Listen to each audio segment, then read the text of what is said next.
Bu yaxşıdır, rahatdır. Ha. Kirlənmir daha təmiz qalır. Şeyde doktorla bir ölçeceğim onu. Yo, elə Ölçüp böyle geleceğim. Ha.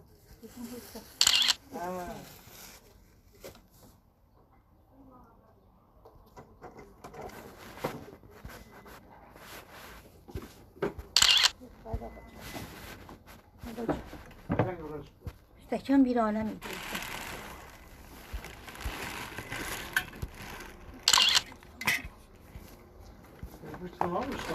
Paçkaydı, paçka. Görmedin mi? Üzerlerine çıkarttım. Paçka, ha. Evet, axırın səfər bax, bütün üzərgələmə verir. Bir aləm idi. Oldum o.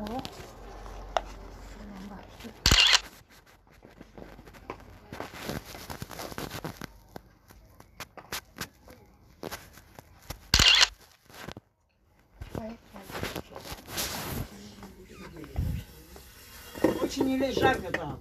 Жарко, там жарко, подожди. Там жарко, здесь сядь, babacığım. Orayı neye görür bu kadını? Hiç etmiyorum. Ay, никто нету здесь.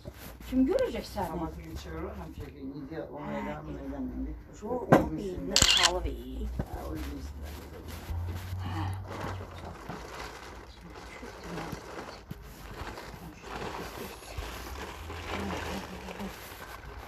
Evet.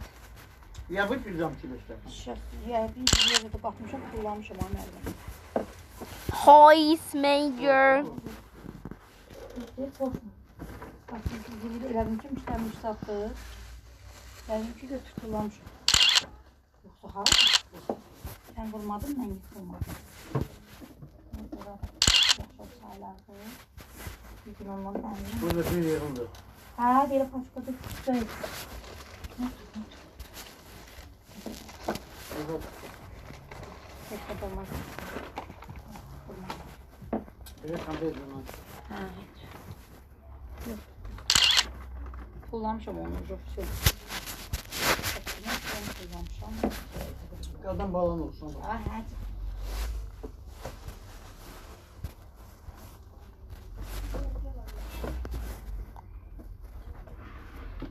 Al. Hemen içine gir. Nasıl yukarıda Ha. olan?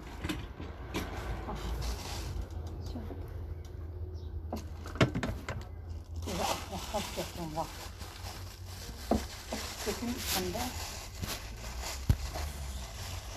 37 gramdan onları karıştırma oldu. Bize kalırsa da. Kaşar verdin mi? Rahmete gitti. Verdin mi kaşarı? Birer bak. Evi bir şey ama gecen yaktık buldum. Odumun tarafta. Onu da götürdüm dedim de. Ben çimneye gittim. Adama girdim. Sepet çıkarttım. Boğazımdan attım. Hamamda bir şekilde. Olur. 5 litre astım. Çıkanda set orada kaldı. Ben setim odamda. Ben setim başladım.